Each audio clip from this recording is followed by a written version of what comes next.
రావణగంగా అని ఒక నది ఉంటుంది. ఆ రావణగంగా అనబడేటటువంటి నదిలో సౌగంధికములు, కురువిందములు, స్ఫటికములు అని 3 దొరుకుతాయి.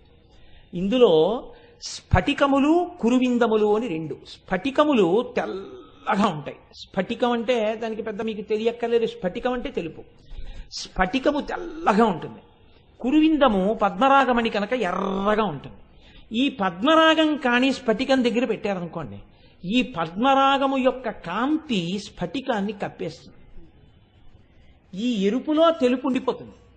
ఇది కూడా ఎర్రగా ప్రకాశిస్తుంది. కానీ అది మాత్రం పద్మరాగాన్ని పక్కకి తీస్తే మళ్ళీ తన తెలుపులోనే ఉంటుంది.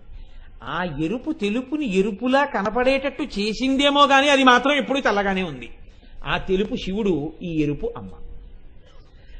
ఈ ఎరుపు పద్మరాగమణి, ఆ తెలుపు పరమశివుడు. ఈ పద్మరాగమణి ఎంత ఎర్రగా ఉంటుంది అన్నారు. ఈ కురువిందములు మంకెన పువ్వు యొక్క ఎరుపు, గురువింద పువ్వు యొక్క ఎరుపు, ఆరుద్ర పురుగు యొక్క ఎరుపు, మందార పువ్వు యొక్క ఎరుపు, లొద్దుక పువ్వు యొక్క ఎరుపు, రక్తము యొక్క ఎరుపు ఎలా ఉంటుందో అంత ఎర్రగా ఉంటాయి పద్మరాగమణులు.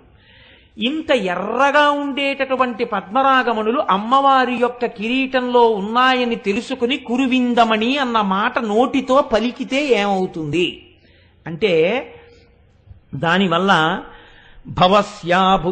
భవస్యాబుద్ధ్యాగని తవ పరిజనో కామానురాగాః కురువిందజేషు శనైర్నతాదృక్స్ఫటికోద్భవేషు మాంగల్యయుక్తా హరిభక్తిదాశ్చ వృద్ధిప్రదాస్తే స్మరణాద్భవంతి.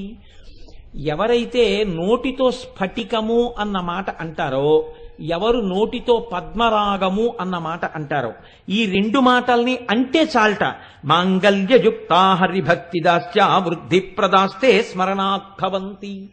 నోటితో అనడం కాదు, స్మరణాత్, మనసులో ఒకసారి తలుచుకుంటే చాలు పద్మరాగమణి ఎర్రగా ఉంటుంది అని. కానీ స్ఫటికం తెల్లగా ఉంటుంది అని కానీ ఒకసారి మనసులో అనుకుంటే ఉత్తర క్షణంలో ఈ రెండిటికి ఒక శక్తి ఉంది, మీకు మంగళములను కటాక్షిస్తాయి.